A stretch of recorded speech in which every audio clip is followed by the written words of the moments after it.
विना परवाना झाड तोडल्यास 50,000चा दंड. नियमांची कठोर अंमलबजावणी होणार का? नियम कागदावरच, जिल्ह्यात सर्रास वृक्षतोड. वन विभागाचे अर्थपूर्ण दुर्लक्ष. डॉक्टर गणेश ढवळे यांचा आरोप.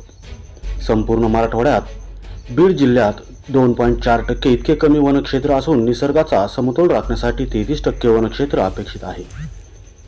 वनक्षेत्र कमी असल्याने बीड जिल्ह्यात वारंवार दुष्काळाचे संकट ओढावत आहे.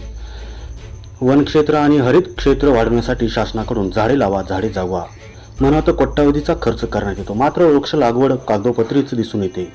दिनांक 12 जुलै अर्थसंकल्प 2024-25 दरम्यान लक्षवेधी प्रश्नाला उत्तर देताना वनमंत्री सुधीर मुनगंटीवार यांनी महाराष्ट्र वृक्षतोड नियमन अधिनियम 1964 मधील कलम 4 मध्ये दुरुस्ती करून विना परवाना वृक्षतोड करण्यात सुरुवातीला ₹1000